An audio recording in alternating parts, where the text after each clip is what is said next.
Good morning, नमस्ते गाइसहरू। आज चाहिँ म साग केलाउँदैछु है तरकारीमा।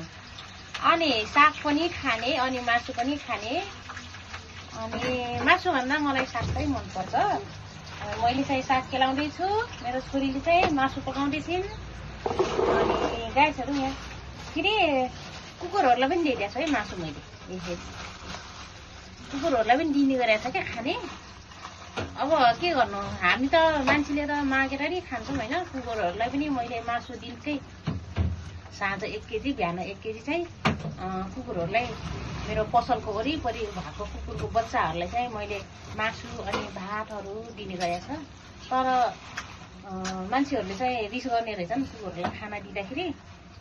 कतिपय मान्छेहरू मसँग झगडा पनि गरे, खाना दिन्छस् तैँले, कुकुरहरू यहाँ बस्छन् भनेर।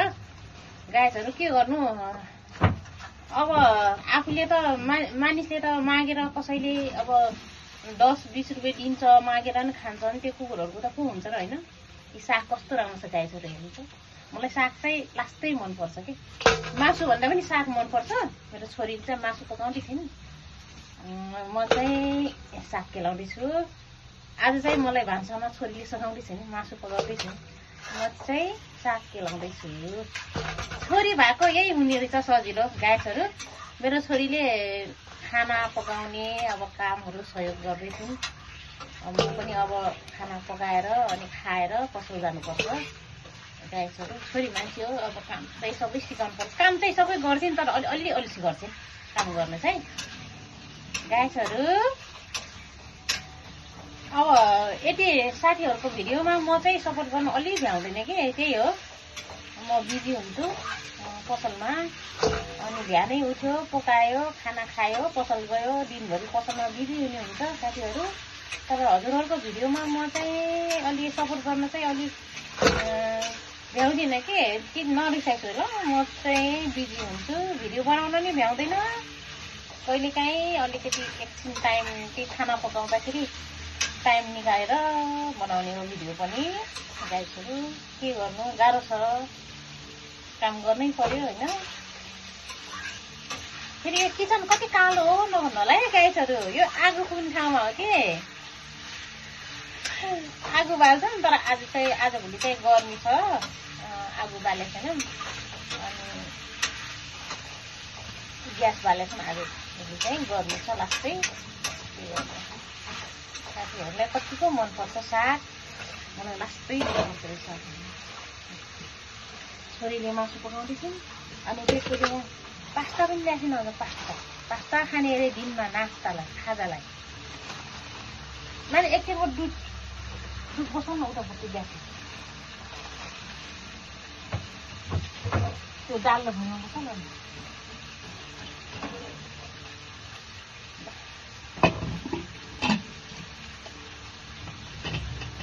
हाम्रो भिडियोमा सपोर्ट गर्नै आउँदैन भनेर नरिसाइछु, म चाहिँ बिजी हुन्छु ल साथीहरू। के गर्नु, गाह्रो छ। त्यही त बसाल्नु सानो ग्यास बनाउनु। आगो बाल्ने ठाउँमा हो किचन, कालो छ, त्यही पनि भिडियो राम्रो त आउँदैन, त्यही पनि बनाऊ। अब बोलेर भिडियो बनाउनै आउँदैन आफूलाई, त्यही भएर के गाइसहरू नबनाएको। अनि मलाई चाहिँ फेसबुकले ओरिजिनल भिडियो हाल भनेर कतिचोटि बारम्बार भनिरहेको भएको कारणले आज चाहिँ बनाउन लाग्यो। त्यही पनि राम्रो आएको छैन है गाइसहरू। ओरिजिनल भिडियो हाल भनिरहेको छ। अब म चाहिँ बिजी हुन्छु, त्यसरी मैले भिडियो बनाउनै पाउँदैन। अब एकछिन अरू भिडियो चाहिँ अब एकछिन खाना पकाउँदाखेरि यसो एकछिन 10-5 मिनटको भिडियो चाहिँ बनाउँछु। ओरिजिनल भिडियो चाहिँ यसरी हालेको छैन, बनाएको पनि छैन। त्यति बनाउन पनि आउँदैन, बोल्न पनि आउँदैन, अलिकति लाज पनि लाग्छ है मलाई। अब के गर्नु, आफूलाई पढाइ लेखाइ भन्ने छैन, त्यही भएर बोल्नै आउँदैन गाइसहरू। यो कुकुरको मासु हो नि, फेरि मान्छेको मासु होइन, कुकुरलाई दिने हो। कुकुरलाई चाहिँ छुट्टै ल्याइदिन्छौँ कि मासु।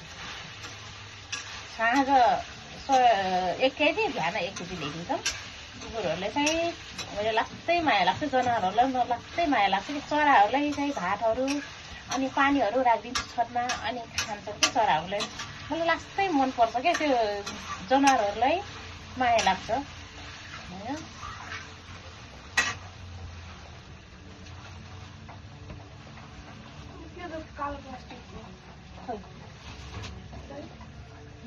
हाल दुध हाल फेरि यसमा हाल्ने। त्यहीमा हाल क्या के हुने बोलेर भिडियो बनाउने आउँदैन मलाई लाज लाग्छ गाइसहरू के गर्नु त्यही गाह्रो अब ओरिजिनल भिडियो भनिराख्छ फेसबुकले टिकटकले सबैले अब ओरिजिनल भिडियो बनाउनै आउँदैन यो साग त धेरै हुन्छ क्या नानी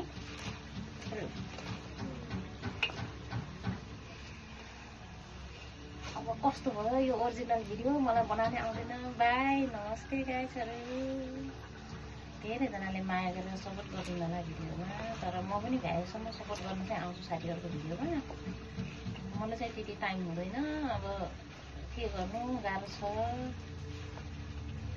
आफूलाई एकदम रहर त लाग्छ भिडियो बनाउनलाई टाइम पनि हुँदैन बनाउन नै आउँदैन त्यति भयो नानी त्यहाँ उगर त